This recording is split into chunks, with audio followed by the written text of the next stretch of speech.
이제 대한민국은 이재명 대통령 시대를 맞이했다. 그를 둘러싼 여러 정치적 논란에도 불구하고 대한민국은 여전히 대통령이라는 막중한 책임 속에 새 시대를 연다. 이런 상황일수록 전임자가 어떤 발자취를 남겼는지를 돌아보는 것이 중요하다. 윤석열 대통령이 이끌었던 지난 3년간의 국정 운영은 분명 평가할 지점이 많다. 업적과 한계 모두를 되짚어보는 것이 이재명 대통령에게도 값진 반면교사가 될 것이다. 가장 먼저 눈에 띄는 건 청와대 개방이었다. 취임과 동시에 용산으로 대통령 집무실을 옮기고 74년 동안 폐쇄됐던 청와대를 국민에게 돌려줬다.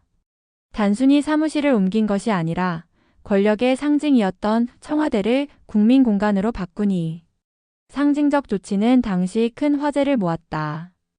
대통령 권위주의의 상징에서 벗어나겠다는 의지를 국민들은 분명히 확인했다. 경제 분야에서도 여러 흐름이 있었다. 팬데믹 이후 회복세를 빠르게 유도하며 수출 실적은 역대 최대치를 기록했다. 특히 방산 수출은 폴란드, 중동 등을 상대로 대형 계약을 성사시키며 한국 방위산업의 글로벌 입지를 확장시켰다. 원전 수출도 재개되어 중동 국가들과의 협력이 활발해졌고 에너지 협력 역시 탄력을 받았다. 여기에 청년들을 대상으로 한 취업 지원, 주거 안정 정책, 양육수당 확대 등도 함께 추진하며 사회 안전망을 넓히려는 노력도 병행됐다. 윤석열 정부가 가장 힘을 실은 분야 중 하나는 외교였다. 한미일 공조 복원이 대표적이다. 캠프 데이비드 정상회의를 성사시키며 한미일 3국의 안보협력은 한층 공고해졌다. 미국과는 인플레이션 감축법 IRA 논의 등을 통해 경제협력을 이어갔고 사우디 UAE를 포함한 중동 그리고 중앙아시아 국가들과도 경제방산 협력을 적극 확대해 나갔다. 심지어 우크라이나 현지까지 직접 방문해 인도적 지원과 재건 협력 의지를 국제사회에 천명하기도 했다. 이처럼 글로벌 중추국 글로벌 피버털 스테이트를 선언하며 가치 외교 중심의 외교 전략을 전면에 내세운 것이 윤석열 정부 외교의 큰 특징이었다. 미래 산업 육성에도 적극적이었다. 특히 AI와 반도체 분야가 핵심이었다. 윤석열 정부는 총 9.4조 원에 달하는 국가 차원의 대규모 투자를 계획했고 대통령 직속 국가 AI위원회를 출범시켜 인공지능 시대에 한국의 경쟁력을 높이겠다는 구체적 청사진을 제시했다. 이 부분은 이재명 정부에서도 반드시 이어가야 할 중요한 성장 동력이다.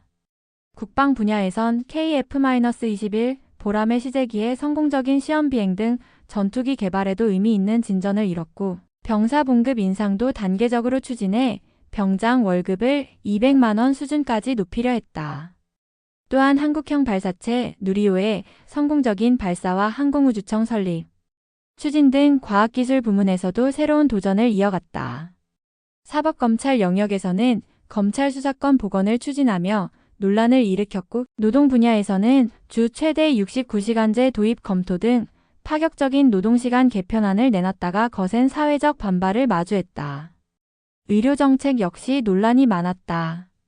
의대 정원을 2,000명 증원하겠다는 정부 발표는 의료계와의 충분한 협의 없이 졸속으로 추진되며 거대한 갈등만 불러왔다. 이 부분은 이재명 대통령이 가장 먼저 반면교사로 삼아야 할 대목이기도 하다. 문화와 스포츠 산업도 윤석열 정부 시기에 활발했다. K-팝, 드라마, 게임 등 K- 콘텐츠의 해외 진출을 정부 차원에서 적극 지원했고 전 세계에서 한국 문화의 존재감은 더 높아졌다. 이처럼 윤석열 정부 3년간의 국정 운영은 성과와 논란이 복잡하게 얽혀 있다. 이제 막 임기를 시작한 이재명 대통령에게 필요한 것은 윤석열 정부의 업적에서 교훈을 얻고 한계를 뛰어넘는 국정 운영을 설계하는 일이다.